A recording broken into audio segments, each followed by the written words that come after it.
bakunzi ba Rwanda News 24 ikaze mu kiganiro cyacu uko biri. Ikiganiro cyacu uko biri cy'uyu munsi turabagezaho amakuru y'umusirikare w'u Rwanda wa RDF yafatiwe mu Burundi. Hanyuma turaza kubagezaho amakuru y'inzu ya Kongo, inzu y'ubucuruzi iri mu karere ka Rusizi, aho hangiritse ibintu bifite agaciro ka miliyoni 10. Hanyuma turaza kurangiriza ku bikorwa byo gusenya FDLR bishobora kuzatangira mu kwezi kwa 10. Ngayo nguko niyo makuru yacu tugiye kubagezaho mu kanya. Ndasaba gukora subscribe, mugakanda subscribe, mugakora share ndetse mukakora na like na comment. Uko mukora share nyinshi, uko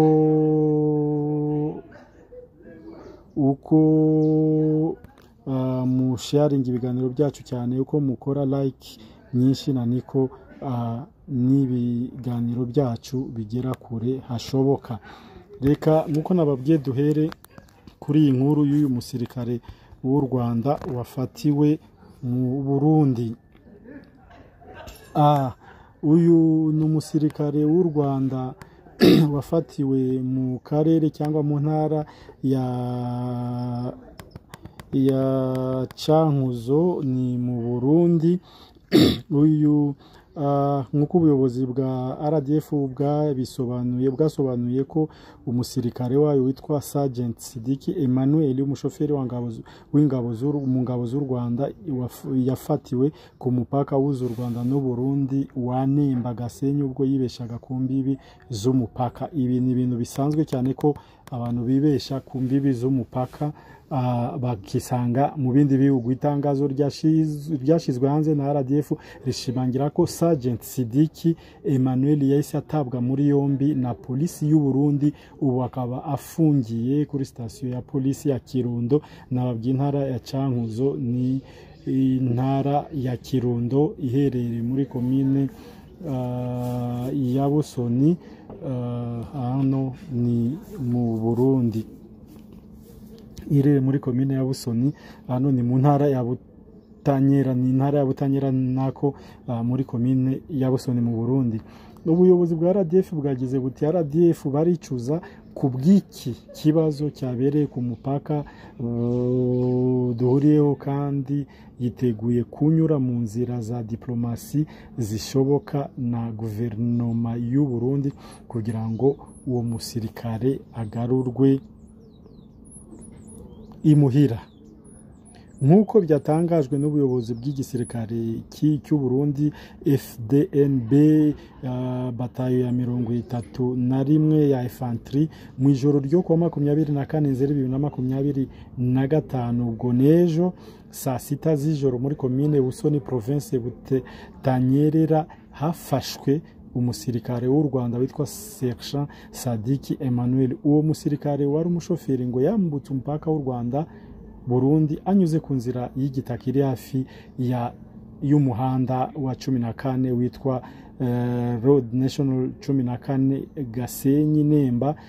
Yatawe muri yombi n'abapolisi bagasutamo amaze kwinjira ku butaka bw'u Burundi muri metero zisaga 700. Ngayo nguko ibi yaba igisirikare cy'u Rwanda rurabyemeza, yaba igisirikare cy'u Burundi rurabyemeza. Gusa ubu hasigaye ibiganiro hagati y'igisirikare cy'u Rwanda n'icy'u Burundi kugira ngo barebe ko uyu musirikare wabo yasubizwa mu gihugu. Ariko ibi bintu bisanzwe biba, mujya mwumva n'u Rwanda rwafatiye abasirikare ba Kongo ku mupaka warwo, cyangwa Kongo yafatiye abasirikare b'u Rwanda ku mupaka warwo, ku butaka bwabo. Ibi bisanzwe biba cyane mu bihugu bituranye. Hanyuma inkuru ya kabiri twababwiye tuza kubagezaho ni inkuru y'ibikorwa byo gusenya FDLR bishobora gutangira mu Kwakira 2025. Urwego ruhuriweho rushinzwe gusuzuma iyubahirizwa ry'amasezerano y'amahoro hagati y'u Rwanda na Repubulika ya Demokarasi ya Kongo rwemeje ko ibikorwa bishigikira kubahiriza aya masezerano bizatangira kuva ku wa mbere cyangwa ku itariki ya mbere Ukwakira 2025. Ni mu kwezi gutaha, hasigaye icyumweru kimwe. bikubiye mu itangazo ryashizwe hanze na Leta Zunze Ubumwe za Amerika kuwa 24 Nzeri, ubwo ni ku munsi w'ejo hashize rihuriwe na Repubulika Iharanira Demokarasi ya Kongo, Rwanda, Togo, Leta ya Qatar na Afrika Yunze Ubumwe, rigaragaza ko hari inama y'imisi 2 yahuje abahagarariye u Rwanda na DRC n'izindi mpande zose yabaye ku ya 17 kugeza ku ya 18 Nzeri 2025, bahuye ku nshuro ya kabiri Washington bagamije kwihutisha ishirwa mu bikorwa ry'amasezerano y'amahoro yashiriweho umukono i Washington kuwa 27 Kamena 2025 hagati ya Repubulika Iharanira Demokarasi ya Kongo na Repubulika y'u Rwanda.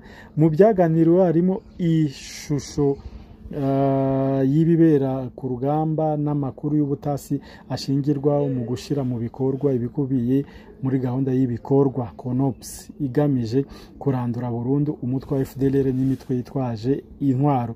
Ni ukuvuga ntabwo ari FDLR gusa bazarandura burundu, ubwo bazanarandura burundu imitwe yitwaje intwaro muri Kongo, indi mitwe yitwaje intwaro ibangamira abakongomani. U Rwanda na DRC byashimangiye ko mu gihe FDLR izaba yaranduye burundu, u Rwanda ruzakuraho ingamba z'ubwirinzi. Impande zombi kandi zemenyeranyijwe kuri gahunda y'ibikorwa bya gisirikare Operation Order igamije kwihutisha iyubahirizwa rya CONOPS. Riti impande ziganira zemeranyijwe gutangira ishirwa mu bikorwa rya gahunda y'ibikorwa bya gisirikare Operation Order kuwa mbere Ukwakira 2025. Reuters dukesha iyi nkuru yavuze ko abantu batatu bafite aho bahuriye n'ibi biganiro ko aribo bahihaye amakuru, kandi bemeza ko ingamba zamaze gushirwaho. Hanyuma turangirize kuri inkuru y'inkongi y'umuriro yabaye mu karere ka Rusizi. Inyubako y'ubucuruzi n'ububaji yakongokemo ibikoresho bya miliyoni 10 n'ibintu byari birimo birenze miliyoni 10. Inyubako y'ubucuruzi yitwa Ndayishimiye Jean iherereye mu mujyi wa Rusizi, umudugudu wa Kabeza, akagari ka Gihundwe, umurenge wa Kamembe, mu karere ka Rusizi, yafashe inkongi y'umuriro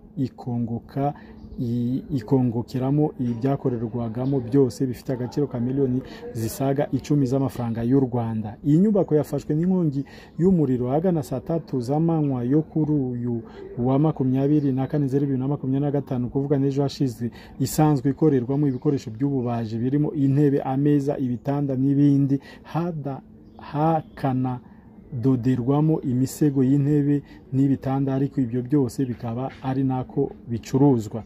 Abakoreraga muri iyi nyubako barataka igihombo batewe n'iyo nkongi yaje ibatunguye igasya itanzise kuko yafashe mu bikoresho by'ububaji. Umwe mu bahakorera yavuze ko inkongi yatangiye agira ati twabonye umuriro ugurumanye uhereye imbere mu nzu aho bakirira abakiriya baje kugura ibyo bakeneye, hakurikiraho igice cyarimo ibyo bikorwa bitegerejwe kugurishwa n'igice cyabikwagamo ibyakoreshejwe baguraga bakabigurisha ababikeneye.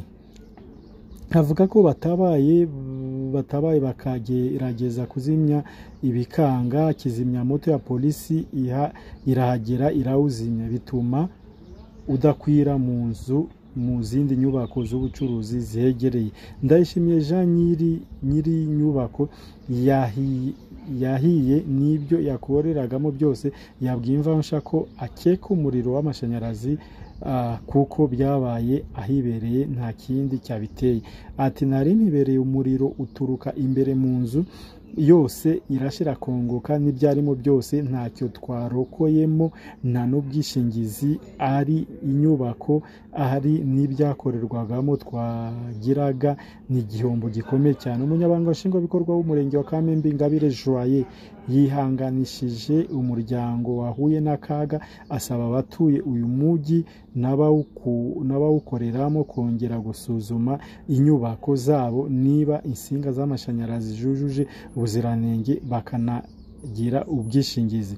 Ati inyubako yahiye ni byarimo byose nta na kimwe cyagiraga ubwishingizi. Turongera kwibutsa abatuye n'abakorera muri uyu mujyi kugenzura inyubako zabo ubuziranenge bw'insinga z'amashanyarazi bakoresha n'ubushobozi bw'abazi bashiriramo kuko izimaze iminsi zisha muri uyu mujyi hafi ya zose ni ibibazo by'amashanyarazi. Yakomeje akangurira abacuruzi n'abafite inyubako z'ubucuruzi guha agaciro ubwishingizi bw'ibyabo kuko bigenda bigaragara ko ahagize ikibazo cy'inkongi henshi nta bwishingizi baba bafite.